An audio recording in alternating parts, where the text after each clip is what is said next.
It's time to drop the hammer. Good start for Gavin Miller down the inside. He's going to try to lead him around for lap number 1. Kofoid might have something to say about 67K car deep down into the corner, turn number 3. Oh, slide jobs all the way through the field. We're 4 wide through the corner. Onto the front stretch. Bounce him down into the corner, hang on to it. Flying Ryan Timms gives up a spot to Emerson Axum. Axum quickly capitalized on that little bounce that took place out of that 67 car. And right back at it comes Timms. Justin Grant will get the eye on the inside. He'll go into the number 3 spot now for the deuce. Down into turn number 1 and 2 and onto the back straightaway with Timms in hot pursuit. Into 23 cars, he tries to work his way up towards the front. Then coming back deep in the field, Logan Seavey trying to lead through the eye of the needle down into turn number 3 just ahead. Seavey looking for 5th. Out of turn number 4 and onto the front straightaway. Clears McIntosh and Axum. He'll race around the high side down turn number 1 and 2 and have to do it again. Flying Ryan Timms just got into the back of the number 2 car. That slowed down Grant just enough to allow the 57 of Seavey to come to call. Down into the corner, there's a 3-car battle. And a bit of a tussle out of turn number 2 down the back straightaway. That's for 3rd, 4th, and 5th on the field. Your race leader still has a cushion of comfort over Buddy Kofoid. And already, oh, he's up and over. Caught the cushion down in the corner, and over goes Gavin Miller. In almost a repeat of the feat we saw Jade Avedissian do earlier on.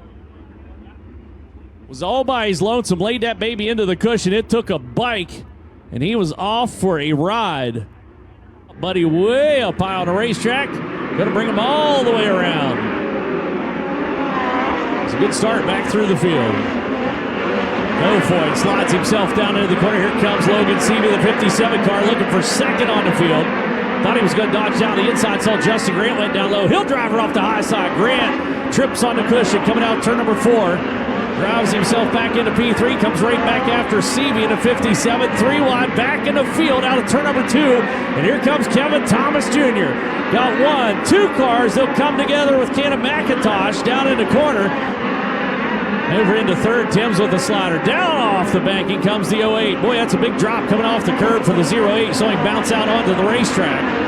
Back behind, Justin Grant trying to whistle her up as well. The number 2 car. Good slide job out of Timms. He'll do it again. Maybe think about doing it again. Not be able to clear. Not even going to be able to get there. And in fact, may give up a spot to Wiedemann down on the inside of the 81 car.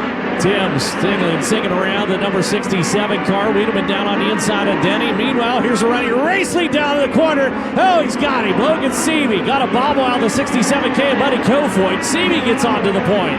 Kofoid comes back at him. Slide job. Seavey waited on it, drops the nose, drives right back into the number 1 spot. Like a chess match between the top 2. Logan Seavey playing him like a fiddle on that last one around there. Now drives her down into turn number 3. Kofoid's got to run a gun, see if he can run down Seavey in the 57 car. He's out over the banking now, drops the nose on it. Here he comes. That big diamond maneuver down turn number 3 and 4. Back behind the battle is for 3rd. It's Cannon McIntosh is under full-scale attack. Flying Ryan Timms able to get through into 97, pick up that final podium spot. McIntosh right back at him down the corner. He's got more company coming down the inside out of Wiedemann. 3 wide coming out turn number 4 and onto the front chute. Hang on to it. Jacob Denny's in the mix. Justin Grant down the inside. Crisscross applesauce. That's a little bit of contact. Timms sent out towards the wall. Denny down low. Fights his way up through the horde.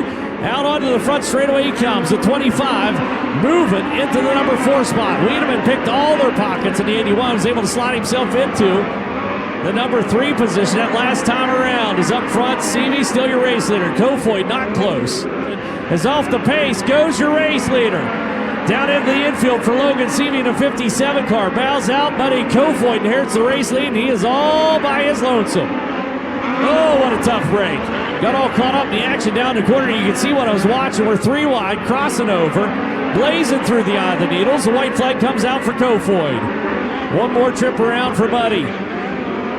Out over the cushion, down the corner, hustles down the back straightaway for the final time for the 67K. And Buddy Kofoid is going to win night number 2, Indiana Midget Week here at Circle City Raceway.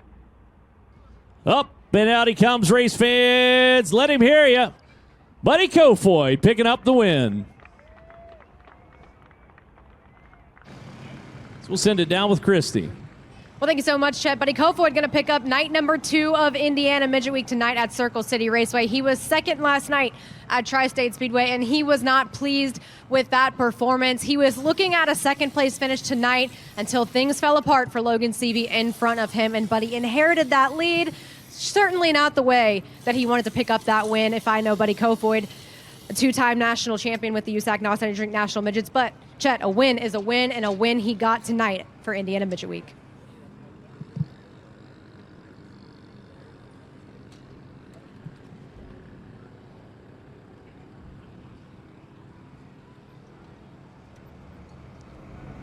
So Buddy absolutely looking to get that one on his own merit.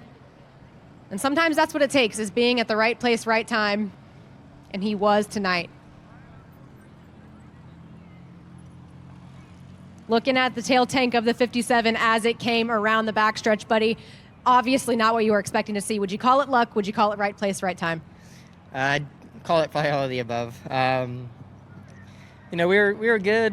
Most of the day we just didn't quite find our balance, and then the feature was probably the best I felt, but like you said, kind of won it by default. Kind of got lucky, was just stagnant in second, and then unfortunately Gavin had his deal, and then felt kind of good and didn't know where I needed to be. Really, the track was just really tricky, and I feel like there was kind of a distinct line in 1 and 2, but I feel like there was about 3 different things you could have done in 3 and 4, and I was just doing the wrong thing and didn't know, and didn't hear anyone, didn't see anyone until Logan got around me, and then he was really good, so I hate to see that for him. Him and I are pretty good friends, so it sucks to see that, but still happy to win, of course, and win with KKM again, and Mobile One and Toyota, and Bo and Kaz and Mason and John. They do a really good job, and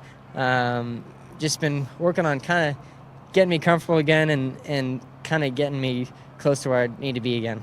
It was a distinct line in 1 and 2 like you talked about, but it was treacherous indeed. How unpredictable was it throwing it in there, not knowing exactly what you were going to catch? For the most part, I knew where I needed to stay away from. There's a hole in the one, and you either could go under it, which is what I was doing at the beginning, and slide myself, and thought that was where I needed to be early on, and then moved up and went around the hole and felt faster and felt better. But it was just, where I was just off was just knowing where I needed to be in 3 and 4. And part of that's on me, but it was just hard to read the track. Like I said, I couldn't really hear someone and didn't see someone to my inside. And then all of a sudden, Logan must have got a good run and slid me. So then right after that, I knew where I needed to be and was just kind of staying with him, but wasn't catching, but wasn't gaining. But kind of got some luck, and that's how it goes sometimes. That's what it takes sometimes, for sure. Buddy Kofoid going to pick up your night number 2 of Indiana Midget Week.